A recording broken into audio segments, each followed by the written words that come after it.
What it is that they're doing is they're treating Shedeur Sanders like a 5th-round pick. Right. We're not covering every 5th-round pick in the NFL hoping that he gets an opportunity to be the starter on day one. We felt like, oh my goodness, they got a diamond in the rough. Shedeur Sanders fell to the 5th round. They felt like they evaluated him there, and that's where they picked him. And they're playing the guy that they picked in the 3rd round over him because they evaluate him at a higher level than what they do Shedeur Sanders. And I get it. The Cleveland Browns are once again creating problems of their own. Their latest misstep centers on Shedeur Sanders. Ryan Clark and Dan Orlovsky have both noted that Cleveland is repeating the same mistakes. The team spent valuable draft capital and is now undermining that investment. This reflects a persistent issue in the organization's decision-making. It's not just a football decision, it's a pattern of self-inflicted setbacks. Habits and some of the traits that we saw show up in college were very prevalent this past weekend against the Rams. Holding onto the football, catching the snap and not reading the defense, kind of evaluating what the defensive line is doing, and then trying to see if you can go make a play, and that's the concern. Okay, it's 1st and 10. They want a play-action double move at the bottom of the screen. The route doesn't win, and then the protection breaks down a little bit. You're taught as a young quarterback, protection breaks down, find the closest check down. It's right there, it's 1st and 10. He gets to like the 4th part of the... The Cleveland Browns have long carried a reputation for instability. Even when it appears they are turning a corner, the organization finds a way to create new problems. Momentum gives way to questionable decisions and progress stalls. The latest situation centers on Shedeur Sanders. It highlights recurring issues in leadership, planning, and execution. Instead of establishing a clear path forward, Cleveland risks undermining its own investment. There's a lot of players who feel like they should have been picked at a certain spot, should have been viewed in a certain way. But when you get on these teams, it's about developing the team, not doing what's individually best for a certain player. And that's what Kevin Stefanski has to do. And I get it. We want to say all the reasons why what's happening to him isn't right. But maybe we aren't right on the way that not only the entire NFL viewed him, but now the Cleveland Browns view him as well. Shedeur Sanders was not brought in to be a placeholder or a scapegoat. He is expected to be the long-term solution, a high-upside quarterback with the tools, poise, and Sanders' pedigree to elevate the roster. The focus should be on developing him and positioning him to lead the team forward. They sabotaged it. They rigged it against him today, putting him in with 3rd and 4th stringers, 5th stringers. You got no shot at quarterback. They threw him in because they didn't want him to make any more splash and put any more heat on Stefanski. It's a desperate, dangerous situation in which he's got no shot, man. He's throwing to Sal freaking Cannella. What? But he got sacked 5 times because he's hanging on the ball trying to make a play, and nobody can separate. Then it comes down to a couple of minutes are left, and Shedeur tries to go on the field, and Stefanski puts Tyler Huntley in place of him. Excruciating to watch. Shedeur Sanders brings accuracy at all levels, steady leadership, and the kind of composure that comes from handling pressure. Fans were energized, and the league was paying attention. For once, Cleveland had a credible source of hope at quarterback, then the familiar pattern returned. Instead of committing to a clear development plan, first-team reps, stable direction, and a defined timeline, the Browns introduced uncertainty and slowed his progress. Rather than building around him and giving Shedeur a direct path to lead, they split priorities and sent mixed signals. The result is momentum stalled at the very point it should be accelerating. I also can't blame anybody who says, I don't necessarily trust this coaching staff to develop a quarterback or to evaluate the quarterback position. They've made some really oddball decisions at this position over the last several years, and I don't blame anybody for questioning, do these guys actually know what they're doing? I don't think that's unfair at all. The thing that I would say is that they're desperate. They're very desperate. Like the entire organization is desperate. And if you really think they're going back to the coaches' offices and all getting around the table after session. This wasn't about scheme or play design. It was a pattern of mismanaging a young quarterback. From the start, the signs were clear. Shedeur Sanders arrived at camp without priority first-team reps or the confidence-building snaps a rookie need. Instead of a defined development plan, he was asked to compete from behind, treated like a depth option rather than a long-term starter. The message was, earn it later rather than build it now. When game action came, he was put on the field with limited preparation. Protection was inconsistent, and the play calling did little to ease his transition, more a stress test than a structured debut. The approach emphasized survival over progression, creating conditions where mistakes were likely and growth was harder to achieve. Analysts Ryan Clark and Dan Orlovsky highlighted the same points. The issues reflected organizational organizational choices, not a shortfall in Sanders' ability. This was not a rookie collapsing under pressure. It was a franchise failing to provide the support, reps, and clarity required for a first-year quarterback to succeed. Shedeur moves slowly, kind of trying to see what's going on, and then that creates that sack fumble. So a lot of the stuff that we just saw in college is a big deal. This ball gets snapped at the 48-yard line. Defense has won the rep. Play is dead. Throw the ball away. Yep. It's first down. But instead we run and it's a 2.5, 3-yard loss. So instead of being 2nd and 10, we're 2nd and 13. We're dead. Again, here's the opportunity to throw the juke route. Hold, scramble. So some of those things that I was and others were concerned about on the college tape showed itself again. This is not the end of the world, though. This is part of his development. Cleveland managed to take a highly promising rookie and within weeks put him in a position where he looked unprepared. Ryan Clark called out the core issue. A first-year quarterback cannot succeed without protection, clear situations, and a controlled environment. Dan Orlovsky added that when a young quarterback isn't given structure, support, or coherent schemes, you're not evaluating ability, you're manufacturing failure. That's what happened to Shedeur Sanders. Browns fans weren't just disappointed with the results, they were alarmed by the process. This is a fan base familiar with quarterback missteps, yet even they recognize the pattern. A talented prospect subjected to poor planning and inconsistent guidance. After one preseason setback, the conversation shifted toward maybe Shedeur isn't ready instead of examining coaching, play design, and preparation. The reality is clear. The question isn't whether Sanders is ready, it's whether the Browns were prepared to develop and support him. Well, that would be a nice exit strategy because he would come up as doing Shedeur a favor. Like one's got to go, right? One's got to go, T, to clear this thing up. At some point, but I'm sorry, I know they don't care. If they were to trade Shedeur Sanders now after that preseason performance and he would go on to be good. The organization has cycled through quarterbacks for years, and the pattern is unchanged. Blame the player, protect the system, and repeat the same mistakes. Fans are split. Some argue Shedeur Sanders needs time and support, while others treat one rough outing as proof he isn't the answer. That division hides the real problem, the Browns' process. This isn't Shedeur failing, it's the team failing Shedeur. Across the league, successful teams create clear development paths. Kansas City brought Patrick Mahomes along behind a veteran and tailored the offense before handing him the job. Houston committed to CJ Stroud, built around his strengths, and let him grow with consistent direction. Smart teams invest, protect, and show belief. Cleveland did the opposite with Shedeur. Uneven reps, inconsistent protection, and unclear plans. Then question the outcome. That's not development, it's organizational mismanagement. These players have played a tremendous amount of football. Right. And I remember last year when Bo Nix came out of Oregon, we talked about all the easy throws Oregon creates. Right. The level of the skill players that are around him. And then we watched Bo Nix acclimate to the NFL game extremely quickly.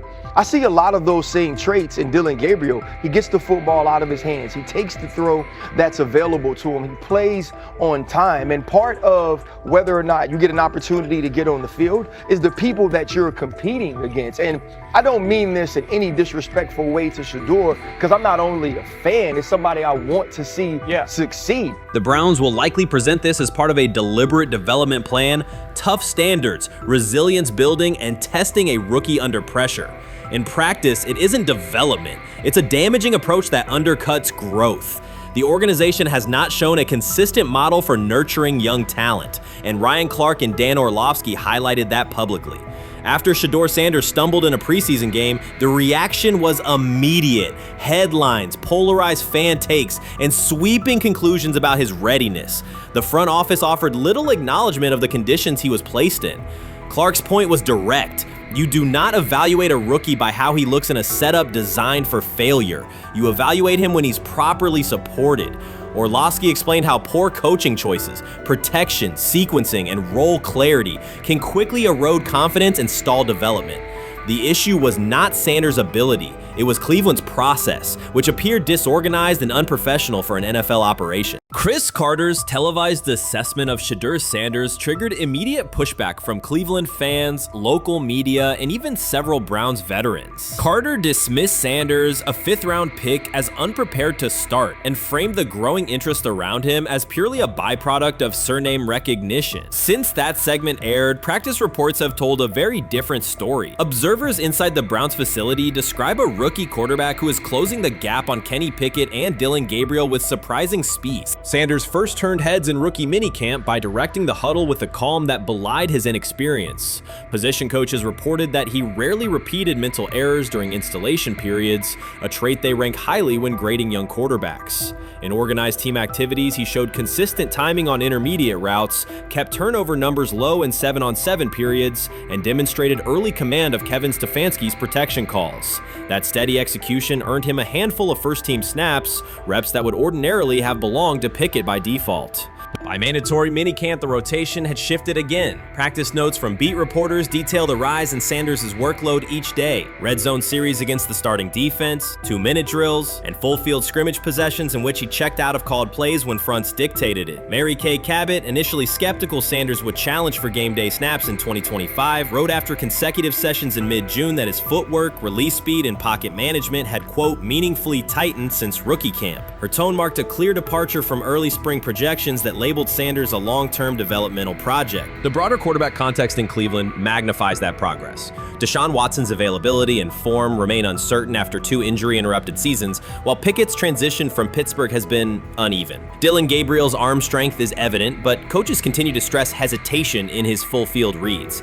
Against that backdrop, Sanders' quick decision-making and mechanical efficiency have begun to look less like a pleasant surprise and more like the roster's most reliable short-term plan. Inside the locker room, acceptance has followed performance. Wide receivers cite Sanders' ball placement on outbreaking routes, noting that the ball routinely arrives on the upfield shoulder, a small but essential detail that allows for yards after the catch. Offensive linemen appreciate his pocket awareness. Joel Bitonio remarked privately that Sanders slides up instead of bailing when edge pressure flashes. Defensive backs say his eye discipline forces them to hold coverage longer than they expected against a rookie. Such cross-positional respect develops only when day-to-day tape shows tangible improvement. The reaction to Carter's critique highlights a recurring double standard applied to young black quarterbacks. Traits celebrated as swagger or confidence in other players were labeled arrogance when associated with Sanders, yet the quarterback himself has not responded publicly. There have been no subtle social media jabs, no mention of critics in interviews, only repeated references to competing for every rep and learning from veterans. That measured approach, combined with hard evidence from practice, has softened earlier doubts among coaches who prioritize demeanor as much as arm talent. Within the coaching staff, the discussion now centers on readiness thresholds. Stefanski's scheme relies heavily on quick rhythm throws, defined reads, and disciplined pocket movement. Those requirements align with Sanders' strengths: a compact release, willingness to target the middle of the field, and instinctive timing on RPO concepts carried over from his college tape. Staffers reviewing cut-ups from joint practices note that his internal clock already approximates NFL speed, a metric they did not expect to see until mid-season at best. If that trajectory continues through preseason games, the Browns face a consequential decision. Starting a 5th-round rookie 6 weeks after training camp opens would unsettle salary cap assumptions, depth chart politics, and external perceptions of organizational stability. Yet the internal mandate remains clear: the most prepared quarterback will play. That standard places Sanders in genuine contention because every practice metric used to grade readiness, turnover ratio, red zone efficiency, third down conversion rate has trended in his favor since early June. The organizational stakes are considerable. Cleveland has cycled through starting quarterbacks at a startling pace over the past decade, shifting from first-round investments like Baker Mayfield to high-cost gambles such as Watson,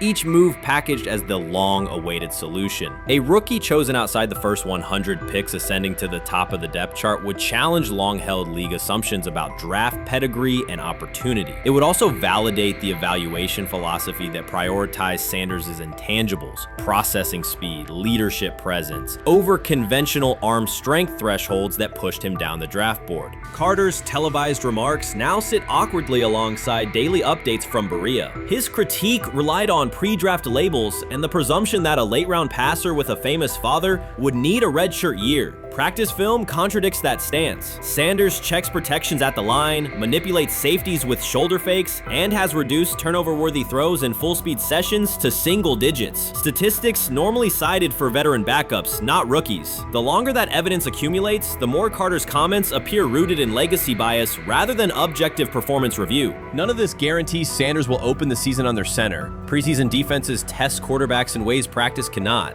Defensive coordinators will disguise pressure and boundary rotation to force late decisions. Sanders must show he can adjust protections and exploit mismatches without the benefit of a controlled environment. Yet within the Browns facility, the conversation has shifted from if he will be ready to when. Quiet confidence from Amari Cooper and other veterans suggests they believe Sanders can steady an offense searching for consistency more than highlight reel heroics. Sanders' rise also affects long-term roster calculus. If he earns the job and performs competently, Cleveland gains starter-level production on a cost-controlled rookie contract, freeing cap space allocated to other positions. That scenario could reshape roster-building strategy in a division featuring Joe Burrow and Lamar Jackson, quarterbacks whose contracts consume significant percentages of team payroll. A capable, low-cost starter would allow the Browns to reinforce their offensive line and secondary while retaining core veterans, a competitive advantage few teams enjoy. For now, the focal point remains daily improvement. Sanders continues to arrive before sunrise, reviewing the previous day's install with the quarterback coach, then staying after practice to throw on-air routes with receivers low on the depth chart. Coaches track those habits closely because consistent routine underpins performance when adversity strikes in live games. Each incremental gain strengthens the argument that readiness depends on preparation and aptitude, not draft slot. Carter's segment reminded the league how quickly assessments can become outdated when they lean on perception over evidence. Sanders' steady climb up the depth chart underscores the counterpoint. In the NFL, tape is the final arbiter. Should Sanders translate practice efficiency to preseason success, the Browns may discover that the solution to their long-standing quarterback riddle arrived quietly in the 5th round, carrying little more than confidence and a willingness to work. The 2025 NFL Draft was expected to be Shedeur Sanders' moment. Many projected him as a top 10 talent and a headline quarterback in one of the most discussed college football storylines in years. Instead of walking across the stage on the first night, he waited through 3 days without a call. There was no celebration, only silence. When the phone finally rang at pick no. 144 in the 5th round, it was the Cleveland Browns. With that selection, the financial outlook changed dramatically. The Sanders family believes this was not a typical draft slide, but the result of coordinated action. They are pursuing a $100 million lawsuit alleging collusion across parts of the league. In the months before the draft, Sanders was consistently discussed among the top quarterbacks in the class. Television and digital analysts praised his poise, accuracy, leadership, and command. Scouts highlighted a 74.1% completion rate, record-setting stretches at Colorado, and his rise from an HBCU star to a national figure. Consensus expectations placed him in the 1st round or early 2nd. Draft night unfolded differently. As picks accumulated, there was little indication that his name would be called. The atmosphere at his private gathering shifted from anticipation to doubt. When the Browns selected him late on day 3, projections for his first contract dropped from an estimated range in the mid-$30 million to approximately $4.6 million, with corresponding reductions in likely endorsements and long-term positioning. According to Deion Sanders and others close to the family, this was not about performance, injury, or conduct. They argue it was coordinated. Attorneys were contacted immediately. The allegation is straightforward. Sanders' value was suppressed intentionally. The family's position is that this was a calculated decision within parts of the league, not an isolated set of evaluations. The legal claims focus on communications that, if authenticated, could be significant. Internal emails, text messages, and owner-to-owner conversations. The family's representatives contend that these materials show a deliberate effort to avoid drafting Sanders in early rounds based on perceived image concerns rather than football merit. One message reportedly under review framed the decision in branding terms. Drafting Shedeur would mean inheriting the Prime brand. The complaint asserts that this view led some teams to discourage others from selecting him unless necessary, not for film-based reasons, but to avoid perceived attention and external pressure tied to his family's profile. A related thread involves speculation about team fit and willingness to play for certain franchises. Past public comments by Deion Sanders were interpreted by some as signals of an Eli Manning scenario. The family's view is that these were strategic statements, not ultimatums. They argue that rather than engage in discussion, teams chose a passive approach, no direct rebuttal, reduced contact, and a collective reluctance to invest a premium pick. If phone records and written communications corroborate coordination, these items could become central exhibits. Media tone shifted as the draft neared. Coverage that had emphasized production and leadership began highlighting intangibles, interviews, and perceived coachability. Anonymous sourcing appeared in multiple outlets, with claims that Sanders skipped combine drills out of arrogance, bristled at film critique, or told one club, "Maybe I'm not the guy for you," after a tense session. A widely cited line, "Nobody wants a celebrity backup quarterback," was voiced by Colin Cowherd and circulated as shorthand for risk. The Sanders legal position is that these narratives did not arise organically, but reflected a coordinated leak pattern that undermined his market value. The family's contention is that this was primarily about control and compliance rather than football ability. They point out that Sanders did not fail a drug test, was not suspended, and did not produce poor athletic testing. His college resume included elite stretches and significant program elevation at 2 stops. The legal claim asserts that the league's power structure resisted a high-profile player aligned with a high-profile parent coach and an independent media presence. The allegation is that teams sought to avoid the perceived complexity that would come with selecting him early. The financial impact is a core component of the damages claim. Had Sanders been selected late first or early second round, projected 4-year compensation would likely have fallen between $30 to $35 million, with immediate access to higher tier endorsement opportunities and the brand leverage that accompanies a franchise quarterback designation. As a 5th round pick, the initial contract value is a fraction of that total, and associated off-field opportunities are typically narrower. The suit reportedly seeks not only lost salary, but also the broader economic value linked to draft position, sponsorships, licensing, and the visibility that accelerates an early career trajectory.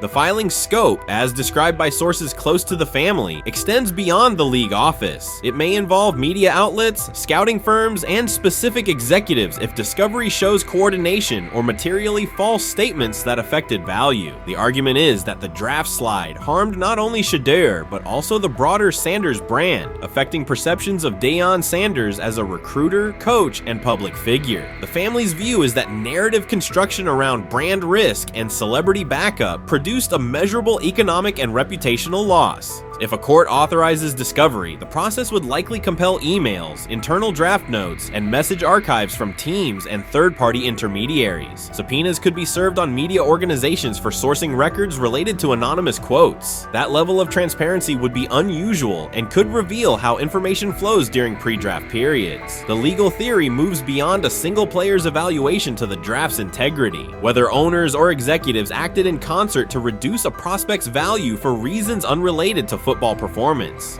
The league has not publicly addressed these specific allegations. Background comments from executives characterize the claims as overreach. The family's camp maintains they have documentation sufficient to proceed. The comparison points referenced by observers include Deflategate, Spygate, and the Colin Kaepernick grievance, not because the facts are the same, but because of the potential scope, policies, practices, and the balance of power between the league and individuals challenging its processes. Another dimension of the dispute involves how the NFL perceives Deion Sanders, Coach Prime, and the autonomy he promotes. He built a large media footprint around his programs at Jackson State and Colorado, elevated his players' profiles, and spoke openly about fit and leverage. The family contends that this visibility, combined with statements about preferred destinations, triggered resistance. The complaint frames the response as a preference for compliance and predictability over independent branding and public negotiation. The suit also addresses the pre-draft decisions that critics point to: skipping the Senior Bowl, declining full workouts at the NFL Scouting Combine, and candid interviews about team fits. The family characterizes these as strategic choices commonly made by top prospects, not evidence of entitlement. Their view is that similar decisions by other players did not produce the same narrative because those players fit more comfortably within league expectations. The risk calculus is clear. Bringing a suit of this magnitude invites professional consequences. The family acknowledges acknowledges that some within the league may react negatively. Their position is that the principle at stake, transparent and fair valuation, warrants the risk. The message they intend to send is that manufactured narratives and coordinated devaluation should face scrutiny, particularly when they affect earnings, opportunity, and reputation. If the case advances, several outcomes are possible. The court could find insufficient evidence of coordination, limiting the scope to individual judgments protected as opinion. It could also find enough to proceed to broader discovery, which would have implications beyond one player, including potential changes to how teams document evaluations and how media handle anonymous sourcing close to the draft. Agents might push for reforms, including clearer guardrails around leaks and standardized prospect communication records. For now, Sanders is working within the Browns structure. He has avoided public escalation beyond confirming focus on preparation and development. The lawsuit is a separate track managed by counsel. This dual approach, professional routine on the field and legal action off it, reflects the family's strategy. They intend to contest the process they believe harmed him while meeting club expectations day to day. The core allegations remain consistent across their statements. A talented quarterback saw his draft value suppressed by coordinated behavior tied to branding concerns and public positioning rather than football merit. Media narratives amplified that shift, and the result was a substantial, quantifiable loss. The remedy sought includes compensation and a measure of accountability that could deter similar conduct. Whether the claims are ultimately proven will depend on documentation and testimony. If emails, texts, and call logs substantiate coordination, the impact could be significant, prompting policy review around pre-draft communications and media engagement. If not, the case may narrow to disputes over opinion, perception, and the gray areas of scouting. Either way, the filing signals a willingness to confront entrenched practices and to test in court how far the process extends beyond film and interviews. This situation has moved from speculation to litigation. It addresses control, image, and power in a system that influences careers and compensation. It also underscores how public narratives can shape market outcomes. Sanders' path now has two tracks: earning opportunities on the field in Cleveland and seeking redress off the field for what the family views as an avoidable and orchestrated loss. The questions at stake are larger than one draft slot. They touch on how the league values independence, how information is weaponized, and what recourse exists when a player believes the evaluation moved from football to optics. The answers will emerge through practice reps and, potentially, through discovery and a courtroom record.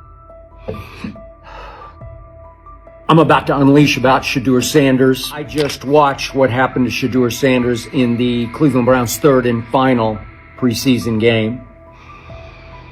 And I'm outraged, I'm sickened, and I'm saddened.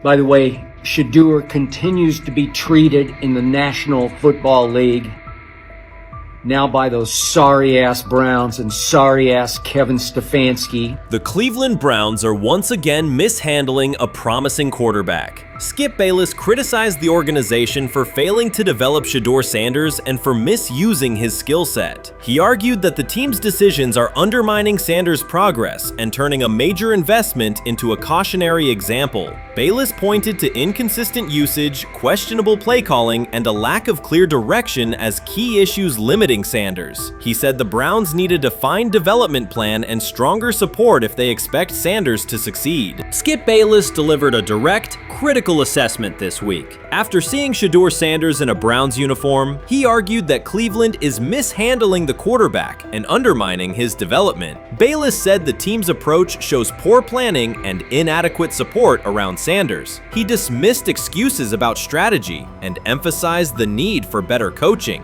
deployment, and protection. In his view, the Browns are setting themselves up for problems before the season begins unless they establish a clear plan for Sanders. Given the team's recent decisions, his reaction is understandable. Cleveland has a history of inconsistent quarterback development. Shedeur Sanders is a premium prospect, the son of a Hall of Famer, a proven college performer, and a widely recognized figure. The organization should prioritize his reps, protection, and a clear development plan, not place him behind Dylan Gabriel as if he were a secondary option. But I'm going to answer this question by saying Shedeur Sanders, and I'm going to tell you why. I think he's being set up to fail. That's right, I'm going to say it. Okay. Here we are on national television, right? There's been 11 practices, if I remember correctly. He's been starting against he's been playing against the third unit. He's fourth on the depth chart.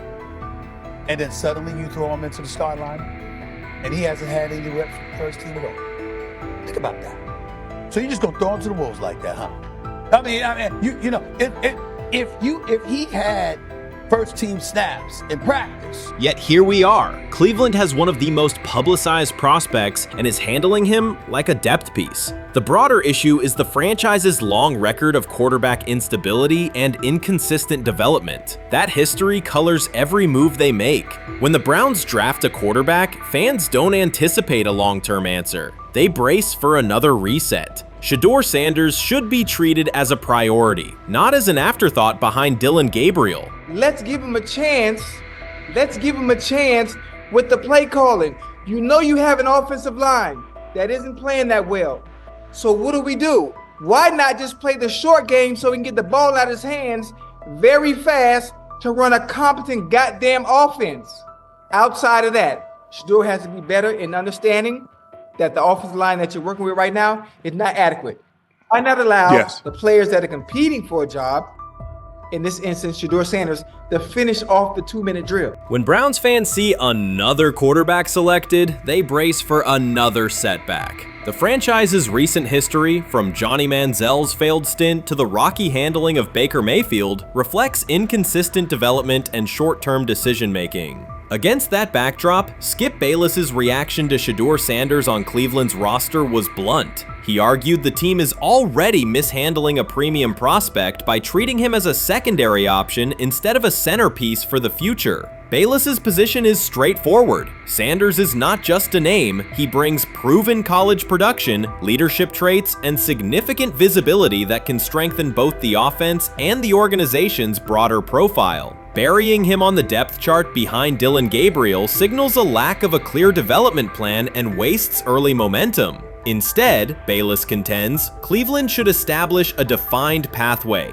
First-team practice reps, protection and personnel tailored to his strengths, deliberate play calling that accelerates processing, and measured in-game opportunities that build confidence and execution. In his view, the Browns need alignment from the front office to the coaching staff to prioritize Sanders' growth. Continuing to treat him like a depth piece risks repeating the same cycle that has undermined previous quarterbacks. Committing to a coherent plan gives Sanders and the franchise a realistic chance to convert potential into sustained performance. Watson says he has been mentoring Shedeur Sanders at the quarterback position. The biggest failure in the NFL is now mentoring quarterbacks. The most overpaid underdeliverer at the position is now mentoring 2 rookie QBs and a Super Bowl champ.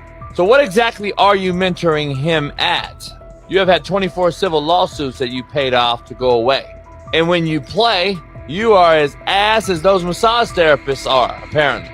Shedeur Sanders is also a show. It's all about him. It's all about anything else. If you don't see that by now, then you're just blinded. Cleveland's second most talked about player has yet to take a professional snap, and it isn't Deshaun Watson. Rookie quarterback Shedeur Sanders has already captured the locker room's attention and the fan base's enthusiasm, creating a visible shift in the team's internal dynamics. Watson, once the uncontested focal point, now shares the spotlight with a newcomer who has only practiced in shorts. The Browns are experiencing a rapid, unforeseen change in popularity within their roster. Four-man competition. It's not. It's 2 guys versus 2 guys. It's the 2 older guys to be the starter. Yeah. It's the 2 younger guys to position themselves however it may be. Right. Show little improvement every single day. Right. So, of all the things I'm watching the first 5 when they break a session, the first 5 with the veterans, with the ones. Who's in there? Where are they going? The ball's going to Jerry Judy. Right. Flacco's no dummy. Lasts as long as he has. Right. He can really whiz it. But as we go on, I want to watch these guys because they probably just got plays installed Tuesday and they're out there running on Wednesday. Shedeur Sanders arrived in Cleveland and immediately commanded attention. The rookie has yet to take a preseason snap, yet the energy around him inside the building and across social media eclipses what many veterans receive in an entire season. Fan enthusiasm is so strong that Deshaun Watson's jerseys are already drifting toward the clearance rack at the team store. In a matter of days, Sanders has become the roster's second most popular figure, while Watson watches his once secure QB1 status and public approval shrink by the hour. Shedeur or Deshaun? Who do you want as your quarterback next year? Honestly, Shedeur. I love Deshaun though. Like, I don't understand all the hate for Deshaun. You get hurt and you get booed, bro. That's foul. That might be the foulest I ever seen. The Browns' social media staff posted a single candid photo of rookie quarterback Shedeur Sanders releasing a warm-up throw, and the response was immediate and overwhelming. Fans saturated timelines with edits of themselves alongside him, while Deshaun Watson's routine practice reps drew comparatively little notice. Although an official Sanders jersey has not been released, unauthorized versions are already moving at a pace that exceeds merchandise sales for several other AFC North teams. The surge in interest marks one of the most intense fan reactions Cleveland has experienced in recent memory. The excitement surrounding Shedeur also triggers a wave of criticism. Veteran analysts, anchored in a 1980s mindset, question whether his style will translate into lasting success. They focus on his NIL earnings, social media presence, and visible confidence, arguing that the image overshadows substance. To them, outward self-assurance appears to be a distraction rather than a competitive asset. Even a simple smile or brief display of personality is cited as evidence that he lacks the measured discipline they expect from a starting quarterback. Critics claim Shedeur Sanders is notable only because of his father, overlooking the performance he delivered at Colorado. Many of those same observers ignored the Buffaloes until Deion Sanders made national headlines, yet they now question whether his son has earned the attention. They want rookies to keep quiet, carry clipboards, and wait 2 seasons before challenging for a starting role. Sanders is disregarding that script from the moment he arrived. His presence has already turned Cleveland's quarterback discussion into a genuine two-man competition before a single preseason snap. Deshaun Watson maintains publicly that the situation does not concern him, but it is hard to believe the pressure is not real. A fully guaranteed contract protects his paycheck, not his standing in the locker room. Sanders, meanwhile, is translating charisma and early momentum into tangible influence with teammates, coaches, and fans, reshaping expectations for who will lead the Browns on opening day. I'm a firm believer. If I wanted Shedeur Sanders at 2, at worst at 33, of course I already think that he's better than other quarterbacks. Because that's the type of talent, that's where I would have picked him at.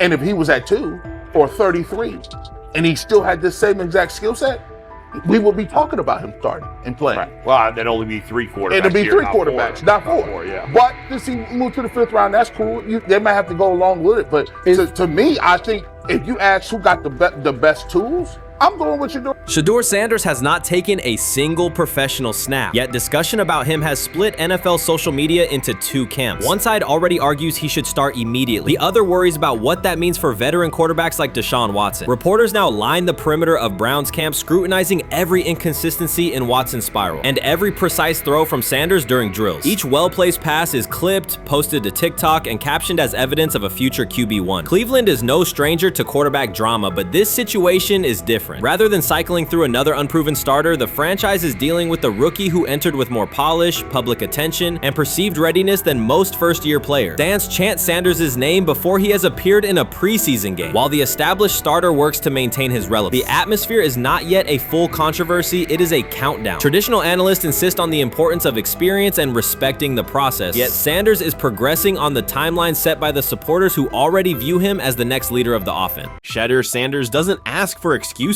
He hasn't blamed limited reps, patched together receiver groups, or 4th-string offensive linemen struggling against Cleveland's second-team defense. He shows up, works, and demonstrates why he belongs. On day 3 of Browns training camp, for the first time since OTAs, he finally received something close to a fair opportunity. He lined up with the second unit during an 11-on-11 period and made the most of it. In 8 plays, he did what he typically does when given a chance. He executed. He went 2 for 2 on a quick series, finishing with a decisive throw to tight end Blake Whiteheart that immediately caught the sideline's attention. There was no hesitation in his drop, no unsettled feet, and no panic. Just firm, accurate timing and clean operation. It raised an obvious question. What has taken so long for the Browns to evaluate him with a functional group? The story isn't only about one throw, it's about the delay before it. Sanders has been the guy for most of his football life, commanding high school programs, starring in the Southwestern Athletic Conference at Jackson State, then operating under national attention at Colorado. For the first time, he's been told to wait. He has treated that reality as part of the job rather than a setback. He has prepared like a professional since the moment he arrived, and on the 3rd day of camp in heavy heat, he let the football represent his case. While coverage focused on the veteran presence of Kenny Pickett and Joe Flacco, Sanders made an impression with minimal volume. The difference with the second team was immediate. Protection held up, routes were on schedule, and progressions unfolded as designed. Within that structure, he looked like the quarterback who led efficient offenses at Jackson State and Colorado. Calm in the pocket, decisive in his reads, and accurate to tight windows. This was not simply a good practice period, it was a clear statement. He was not just operating the script, he was directing it. The timing was sharp, the reads were clean, and the seam throw to Whiteheart was a high-level anticipation throw, professional in placement and pace. The narrative around Sanders should reflect that when he is placed in a workable situation, his strengths are visible. Early work with 4th unit personnel included protection issues and unreliable spacing. With the 2nd unit, those variables stabilized and his work looked consistent with his resume. The performance supported a straightforward conclusion. The evaluation should move forward with higher quality reps. Sanders has been explicit about his approach. He does not request special treatment. He intends to be prepared so that when an opportunity appears, he can step in without a drop-off. He has said he wants to be ready for anything and not offer explanations after the fact. That mindset fits what teammates and coaches have observed. A quarterback focused on the assignment, not the conversation around it. The conditions were demanding, relentless sun, heavy humidity, and a practice tempo that stressed decision-making. Many players fatigued as the session wore on. Sanders did not show signs of rushing reads or forcing the ball. He managed the pocket, reset his base when necessary, and continued to deliver on time. The path he has taken, HBCU starter in the SWAC, then Power 5 starter under constant attention, has prepared him for compressed evaluation windows. He has been under scrutiny for years. The heat did not change his process. He moved defenders with his eyes, anticipated breaks, and stepped into throws with balance. The crowd was not chanting his name, and there were no ovations. That was irrelevant to the task. He is focused on the locker room and the staff, and he is building credibility the same way he did at previous stops, by being reliable when the ball is snapped. Quarterbacks coach Bill Musgrave has emphasized ignoring external noise and keeping attention on install, footwork, and timing. Sanders is familiar with the dynamic. He has been followed by cameras and commentary since his early teens. He has experience living with attention and still adhering to routine. Under heat, with a narrow set of snaps and multiple decision points, he stayed composed and effective. 2 speeding citations, 91 miles per hour in Brunswick and 101 miles per hour in Strongsville, became national items. General Manager Andrew Berry characterized the decisions as not smart and stressed that it's not only about driving fast, but about the safety of others. Sanders accepted responsibility, stated that he learned from the incidents, and said he would follow the rules. The attention to those citations did not alter his daily schedule or his practice preparation. He arrived early, stayed engaged, and kept the discussion centered on work. Away from the field, he spent time at Rainbow Terrace in Cleveland after a significant apartment fire, distributing supplies and checking on families affected by the incident. There was no formal media rollout around the visit. It was an instance of direct engagement with the community without publicity attached to it. That reflects the same approach he shows inside the building. Do the work first. Sanders treats each rep as if it might be his last for the day and his only chance to show a specific element on tape. He prepares for protections, cadence variations, route adjustments, and timing with a level of detail that compresses the learning curve. When he is not under center, he studies coverages from the sideline, charts plays, and reviews video before and after practice. He writes down the next day's calls so he can anticipate checks. He has referenced using virtual simulation tools to replicate snaps he does not receive physically. That is not a passive stance, it is an active attempt to reduce the distance between classroom and field. He is building relationships across the roster, not just with projected starters. He communicates with defensive backs to understand what they see and how they react to certain stems. He spends time with offensive linemen to align on cadence and protection calls. He connects with newer players away from the facility so that communication improves in practice. That is practical leadership, consistent, low visibility work that becomes obvious when the ball is snapped and the operation is smooth. 3 days into camp, a central question remains. Why hasn't he taken a first-team rep? Flacco has seen work. Pickett has seen work. Dylan Gabriel has been cycled in. Sanders has remained behind all 3 on the depth chart while producing efficient periods when provided stable support. Head coach Kevin Stefanski has not publicly detailed the plan for distributing first-team snaps among the quarterbacks. When asked, Sanders answered that it is not his place to comment on rotation decisions. That response aligns with his day-to-day conduct, respectful, professional, and centered on the next assignment. The staff is managing a room with a Super Bowl MVP, a former first-round pick, multiple rookies, and a new set of combinations on the offensive line. That creates a set of decisions about exposure, pacing, and evaluation windows. Within that context, Sanders has presented a clear case for additional evaluation. He has shown he can execute the offense as designed when the variables are standard. Musgrave has a long-standing connection with the Sanders family through his time as a teammate of Deion Sanders in San Francisco. That familiarity supports direct communication. It does not guarantee anything about the depth chart, but it does help streamline teaching, feedback, and expectation setting. Inside the defensive back room, veterans such as Denzel Ward have provided perspective on timing, leverage, and eye discipline that Sanders has incorporated into his preparation. He is operating without the immediate family structure that defined his college environment. Away from his brother Shiloh and his father Deion, he is managing his own housing, nutrition, recovery schedule, and all the smaller tasks that accompany an NFL routine. Those adjustments matter because they influence consistency across a long camp. He has treated those responsibilities as part of the job rather than distractions, which is reflected in a steady daily approach. What he showed on day 3 with the second unit was not a surprise to those who have tracked his prior work. It was a continuation of a profile, efficient sequencing, clear timing, and consistent ball placement when protections and routes hold up. The 8-play period was short, but it was enough to reinforce the point. He doesn't need a large sample to demonstrate baseline operation. He needs a fair sample to test ceiling and adaptability. There is also the matter of perception. Public attention concentrated on the speeding tickets and the general manager's response. Less attention fell on the preparation, the efficient period with the second team, or the community engagement at Rainbow Terrace. That imbalance is common in training camp narratives. Sanders has handled it by keeping his answers simple and his focus on football. He has not tried to redirect the conversation. He has done his work and waited for additional reps. The objective next step is straightforward. Expand the evaluation with higher unit personnel and standard opponents. That does not require a complete reshuffling of the depth chart. It requires allocating a defined sequence of first-team snaps so that timing with starting receivers and protections with starting linemen can be measured on tape. The staff can then compare operation speed, accuracy under pressure, red zone decision-making, and 2-minute mechanics against the other quarterbacks. That is the most direct way to clarify the competition. None of this dismisses the experience or track records of the veterans in the room. It emphasizes that the purpose of camp is to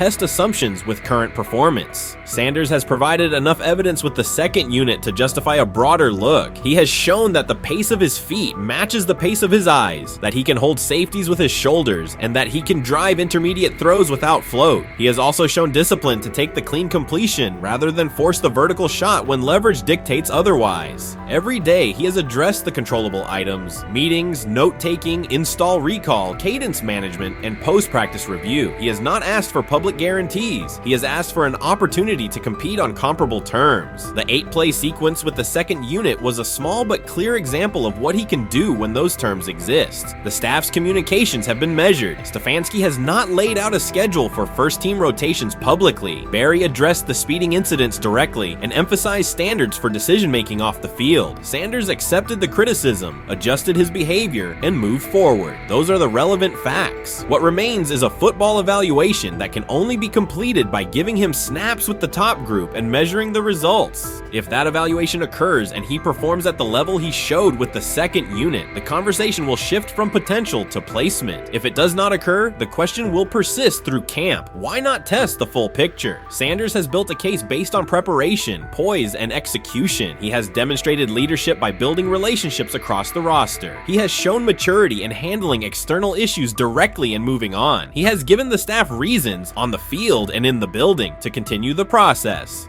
3 days into camp, he has answered everything within his control. He has shown growth, discipline, and consistent operation. He turned early fourth-team disarray into learning, then executed cleanly when moved to the second unit. He kept the discussion on football when outside topics threatened to dominate. He has not tried to win a press conference. He has tried to win every rep. If he continues to stack days like this, the next step is logical. Evaluate him with the starters, document the results, and let the tape determine the depth chart. Until then, he will continue to prepare, continue to compete, and continue to present the same message through his play. You first, when you take a look at both of these QBs, who had the most impressive start so far in the preseason? Well, to me, it was Shedeur. I didn't see any interceptions when he was out there. You see anything like that? I mean, don't get me wrong. I don't think Dylan Gabriel did a bad job. I was impressed with the brother. but I'm going to go with Shedeur. You know, the pressure was on him. The spotlight was on him. Stephen A. Smith didn't just call out Dillon Gabriel. He held him accountable and made him rethink his comments. The moment Dillon Gabriel spoke and went after Shedeur Sanders, it wasn't a minor slip. He crossed the line and stepped directly into Stephen A. Smith's wheelhouse. And Smith answered with a clear, direct response that left no room for misinterpretation. The comparisons were emanating from the media more so than anybody else. And that's what I think, that's exactly who I think he was directing his comments towards. Having said that, Dillon Gabriel, respectfully, it was stupid. A very dumb comment to make. First of all, let me tell you something right now.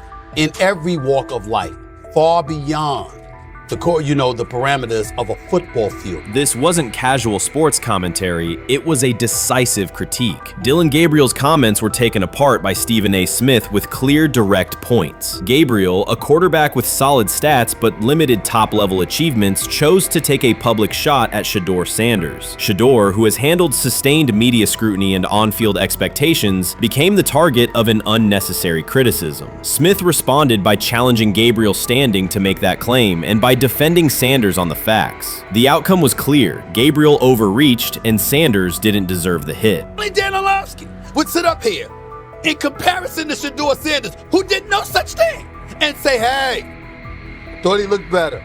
I got to give him the edge here. I thought it wasn't bad. A pick six and a fumble, and we can get over fumbles. Have you heard anybody say that? I know it's possible. Have you ever heard anybody say, get over? Stephen A. Smith responded immediately. As soon as Dillon Gabriel made his comments about Shedeur Sanders, Smith delivered a clear, point-by-point critique that drew national attention across the NCAA media cycle. Dillon Gabriel has a reputation as a good quarterback, not a dominant one. He can post strong numbers against opponents like Tulsa, but his performance has been inconsistent when the stakes and competition rise to playoff level. Well, those who produce get treated differently than those who don't.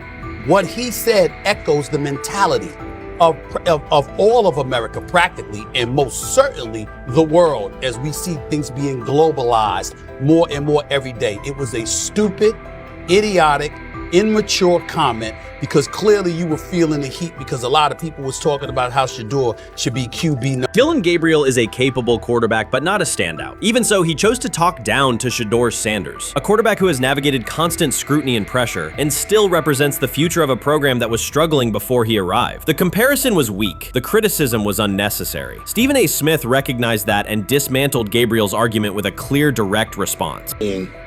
How the Browns react to this, how the locker room reacts to this, how Shedeur reacts to this, because it was a clear shot at Shedeur.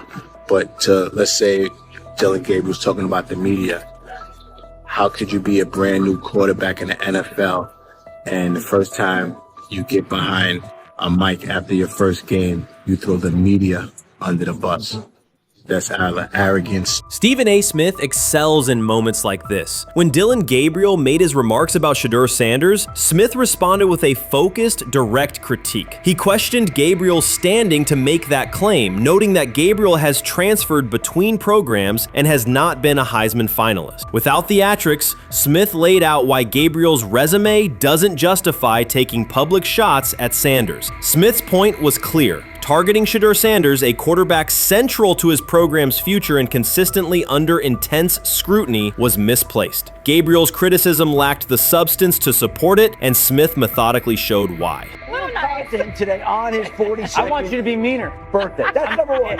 Number two, after the game, the Browns head coach Kevin Stefanski said there was a mix-up in the routes and that players were in the area that they shouldn't have been. Look at Stephen A's face. Look at Stephen A's face.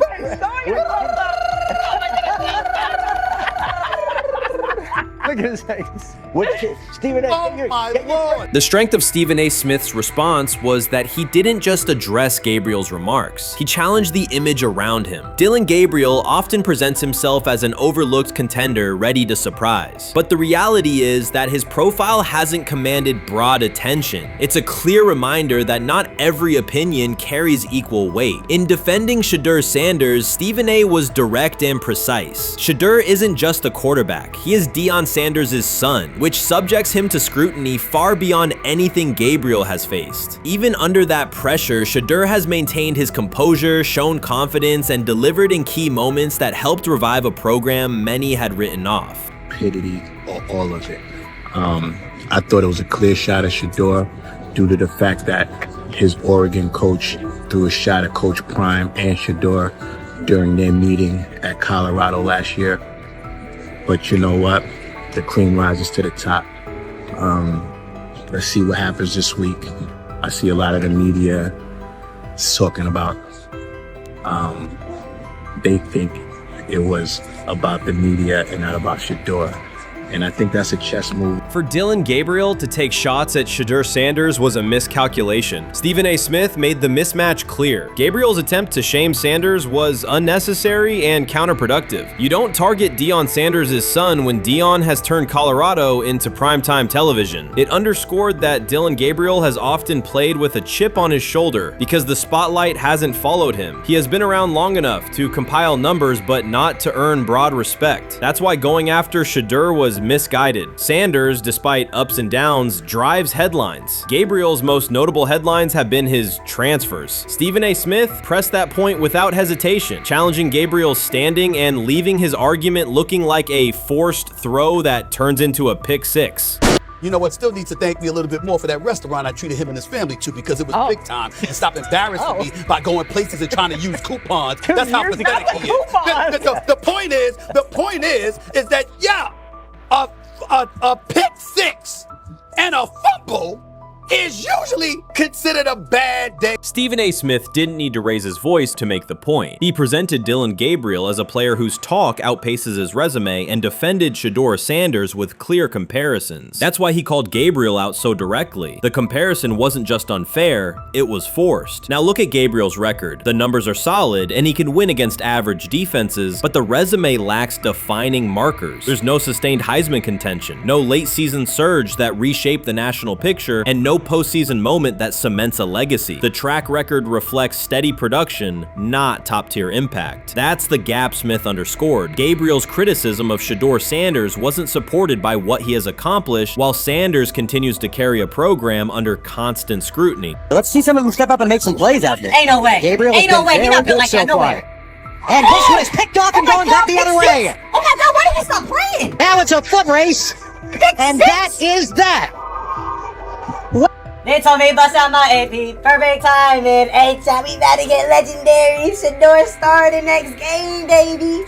Shout out Dillon though, you know what I'm saying? Bro, I love you, my heart. What am I bigger than cheese, bro? You know what I'm saying? But Shedeur got it. Shedeur Sanders is a national brand who draws viewers for both performance and result. Dillon Gabriel's attempt to diminish him read as resentment. And Stephen A. Smith called out the insecurity and lack of awareness directly. Colorado under Deion Sanders is prime time, and Shedeur sits at the center of that spotlight. If Gabriel expected the sports world to agree while he took a shot at Shedeur, he misread the moment. Smith dismantled the argument and questioned the credibility behind it. Gabriel will move on. He'll keep playing, give interviews, and have fans, but this exchange will trail his media profile as a reminder of a misstep. It's a clear example of a resume that doesn't justify taking public aim at a quarterback carrying that level of scrutiny and responsibility. For the Cleveland Browns preseason game today is that the way that some white folks watched Shedeur Sanders last week is the way that some black folks were watching Dillon Gabriel today. And it's not Dillon Gabriel for Dillon Gabriel's sake. Most folks don't have a problem with Dillon Gabriel. It's what he represents, which is the disrespect of a black person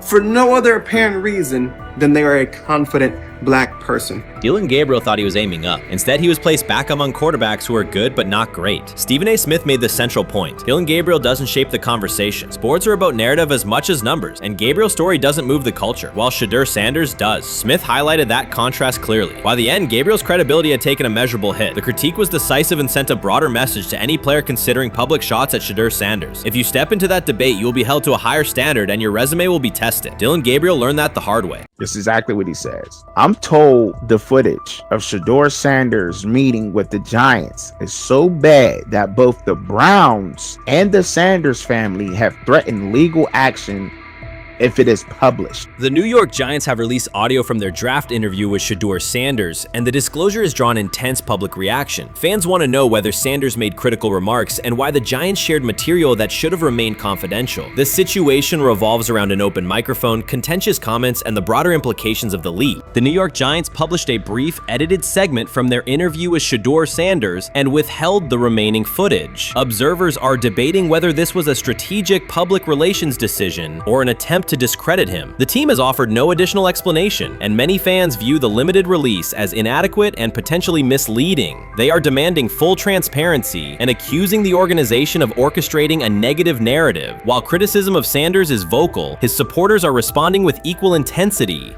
There was another team that he sat down with. What do you mean it didn't go well after that? So, he was pissed that they did that to him. They did that to him. He counter-confronted the them. same thing they do to every other quarterback prospect. They did that to him. They slide in a mistake to see if you catch it. Right.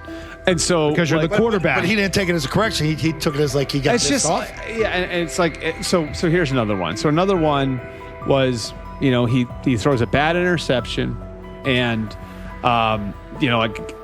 it was a deep throw early in the game, and he comes back and they go in the meeting, they show the interception. The Giants have released only a brief excerpt of the interview and are refusing to share the rest. Their decision has drawn criticism across TikTok, X, and Facebook, where many see it as a poorly handled public relations move. Fans are calling for the full recording to be published so the situation can be judged in its entirety. The GM is on film that the son, they asked the son last draft, yo, who you think I should pick? His son yo, you need to get the Jaden Daniels, big.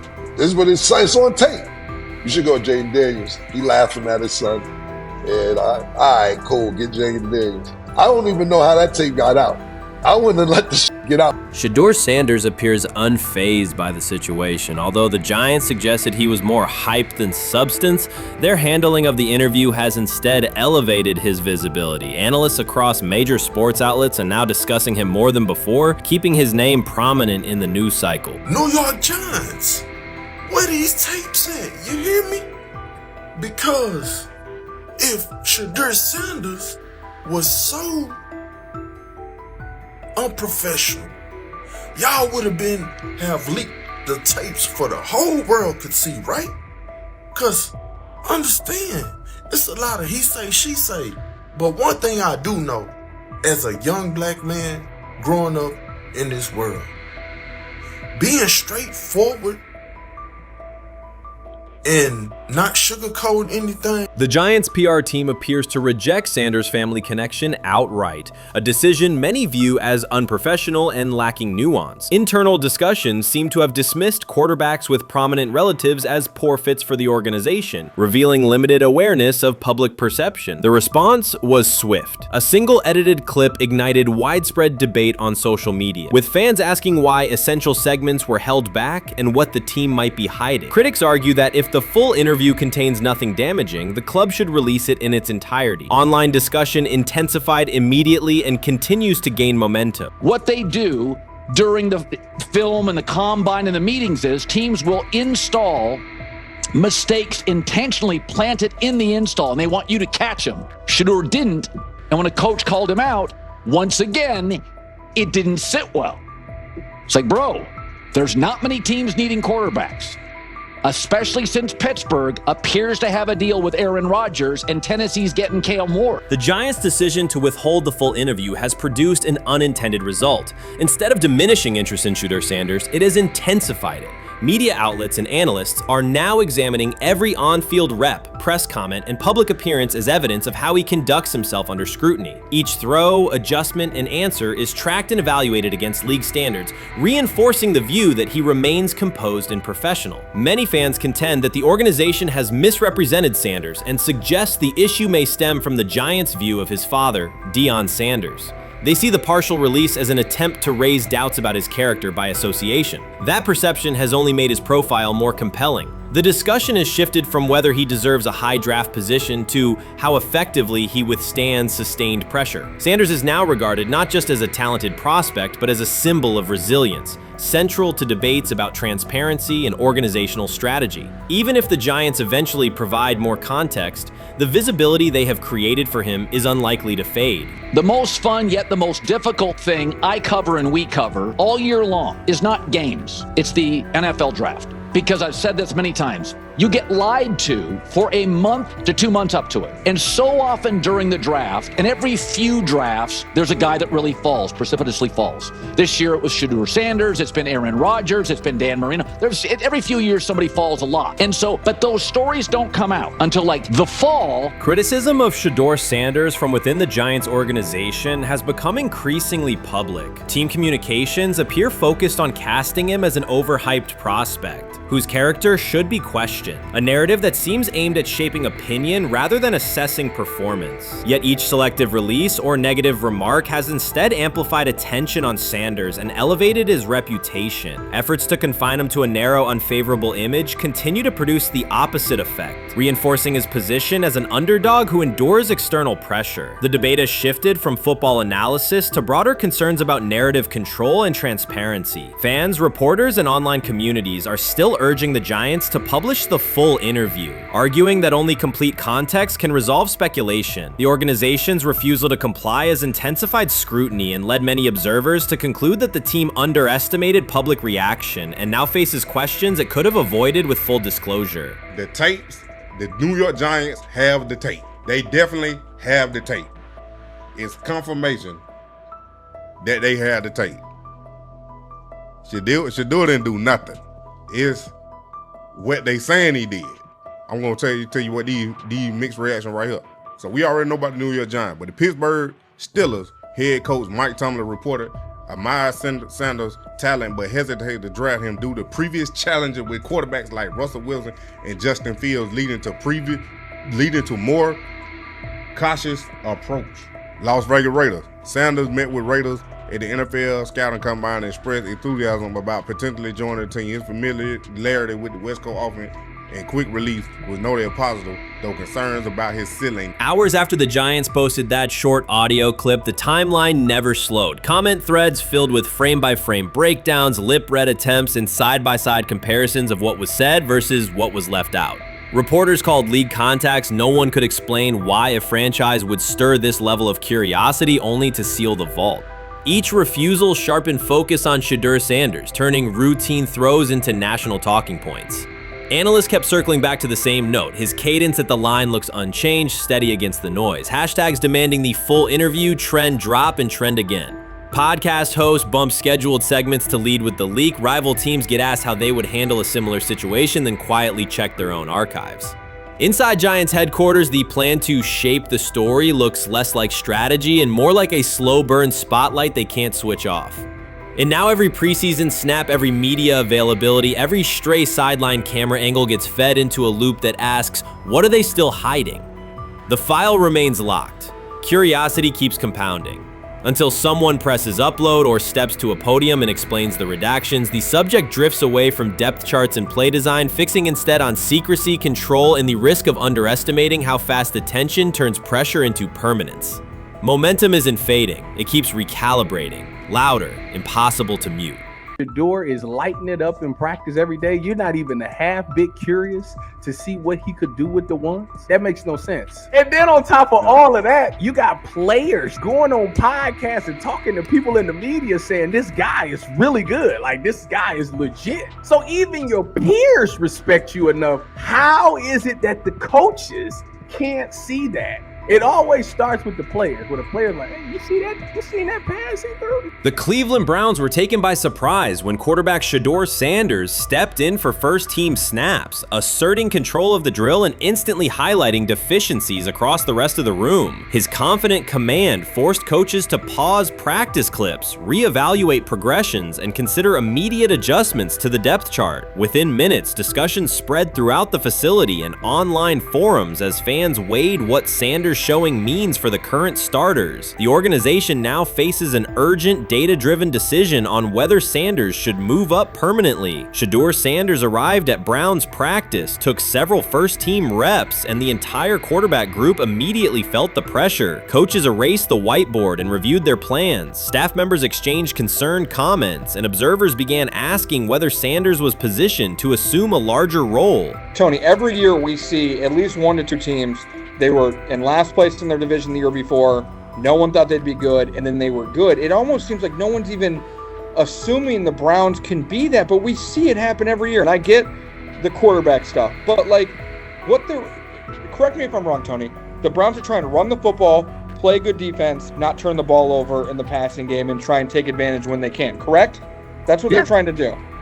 That was the 2020 offense. The Cleveland Browns are still searching for stability at quarterback. Deshaun Watson is yet to deliver consistent starter-level production that justifies his contract, and each game renews doubts about whether he can regain peak form. Behind him, rookie Dorian Thompson-Robinson shows promise but remains inexperienced and unpolished. Coaches are evaluating alternatives each week and may need to adjust the depth chart if progress stalls. The roster around them is built to contend now, so ongoing uncertainty under center is increasingly costly. As we talk about, we do believe in best player available. We do believe in positional value, and we didn't necessarily expect him to be available in the in the 5th round, and so we love adding competition to every position room and adding him to compete with the guys that are already in there. We felt like that was the appropriate thing to do. The Browns quarterback group is unsettled. Deshaun Watson has yet to provide the reliable, high-level play his contract demands, while rookie Dorian Thompson-Robinson remains promising but unpolished. Depth behind them consists mostly of veterans whose experience lies more in holding clipboards than leading offenses. The coaching staff needs an immediate answer, not a 3-year development project. Shedeur Sanders enters as that potential solution. At Colorado, he passed for more than 3,200 yards despite working behind one of college football's poorest offensive lines, consistently demonstrating poise, quick processing, and accurate ball placement under heavy pressure. Film shows steady reads and disciplined footwork, traits that offset concerns that his profile is built on family name or media attention. Cleveland viewed the signing as a low-risk, high-reward move. Early in camp, Sanders received a handful of first-team snaps intended merely as an evaluation. Those plays quickly changed practice tempo. The ball came out on time, receivers hit their landmarks, and the defense struggled to adjust. Coaches immediately expanded the review using phrases such as evaluate every option, an indication that the depth chart was no longer fixed. Watson sensed the scrutiny. Thompson-Robinson increased his urgency. Within minutes, competition in the quarterback room intensified. Sanders repeated that performance in subsequent sessions. His footwork remained clean, progression sharp, and throws firm and precise. Each strong rep forced staff to reassess the plan to keep him buried on the developmental track. The broader context magnifies the pressure. Cleveland's roster is built to contend now. Fans are weary of quarterback turnover, and the front office cannot afford another costly misstep under center. Around the league, rookie passers rarely wait multiple seasons anymore. Joe Burrow, Justin Herbert, CJ Stroud, and even late pick Brock Purdy established that precedent. If Watson opens the regular season and struggles, public calls for Sanders will grow, especially if the rookie flashes in preseason. Alternatively, another team could attempt to acquire him if Cleveland hesitates to elevate his role. Each scenario underscores the same reality. Sanders' emergence has turned a routine camp evaluation into a critical decision point for the franchise. And we saw Dillon Gabriel go 11-on-11 with the first team, Shedeur Sanders go 11-on-11 with the second unit. So that was really the big wrinkle today. Yes, and of course, it was the first time that we have seen Shedeur Sanders get any of those coveted 11-on-11 reps. Of course, again, it wasn't with the first team offense or against the first team defense, but it's progress. And that means that he's going in the right direction, that the arrow is pointing up. He's coming up the learning curve. So that's good for him. And I actually thought just overall, he had a better day than Dillon had today. He completed more passes. He was more on point. In fact, in that 11-on-11 period, he threw a near touchdown. Desperation can push franchises toward aggressive decisions, especially when their quarterback options appear unconvincing or outdated. One scenario now emerging is that Sanders earns enough confidence to take full preseason reps with the starters, forcing Cleveland to revisit a depth chart it believed was settled at the beginning of July. His practices demonstrate that the excitement around him is grounded in measurable performance. accurate high-velocity passes against first-team defenses, and confident command of the huddle. Each strong outing also heightens league-wide interest.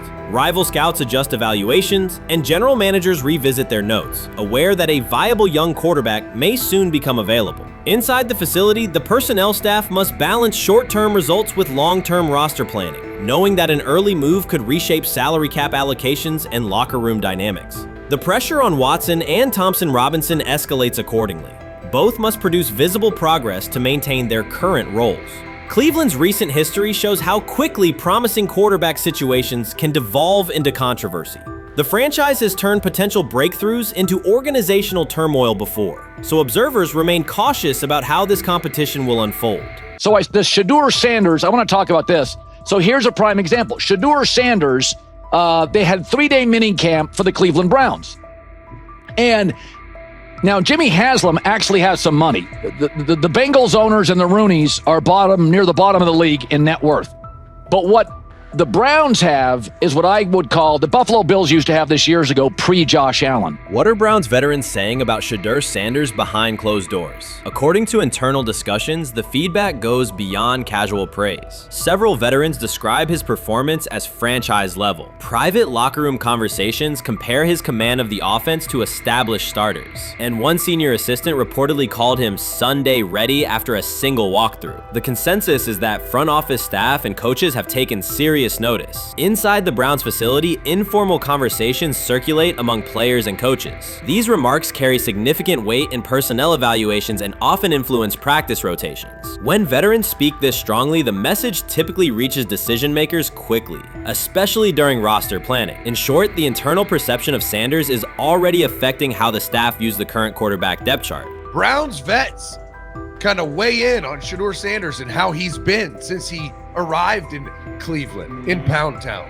And I think it's very, very important that we discuss it, because it'd be really easy for these vets to, this wasn't like a on-the-record interview. This is just kind of back channels into what the vets are saying, the rumors, but the sources telling us.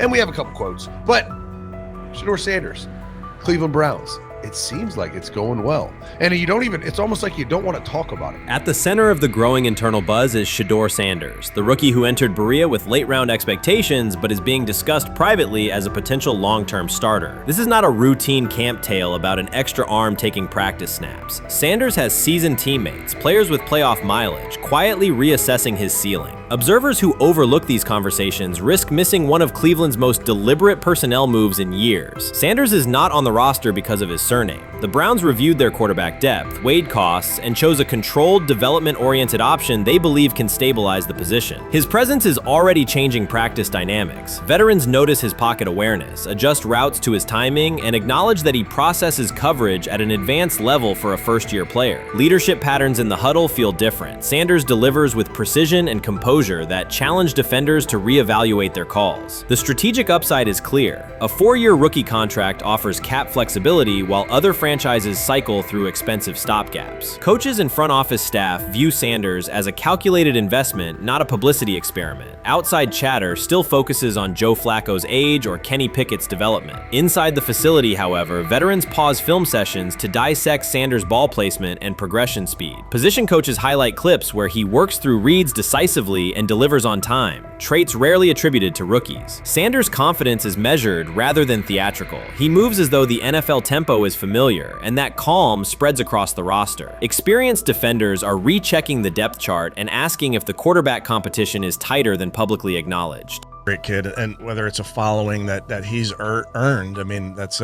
something that he's done a great job of interacting with fans, and but he is a great kid. You guys will get to know him more. He's working like crazy, just like all the guys. He's another young man. These rookies, my office is downstairs. As they got to walk by my office as they come in. They come in early.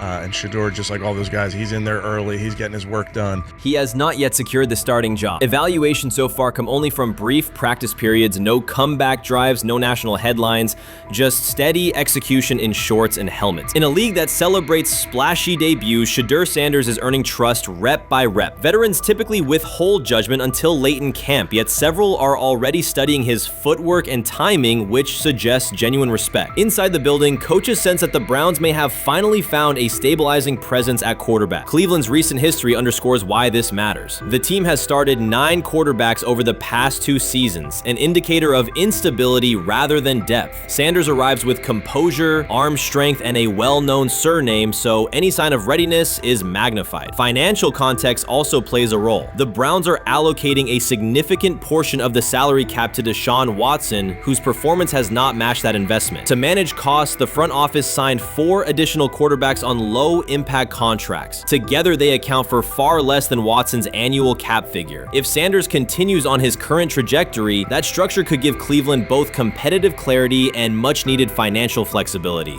He's the only person who's come out and say, hey, man, this dude look kind of good, man. Let me tell you what I heard. A lot of people reaching out to players in the locker room and stuff. To me, I think this is it's a red herring.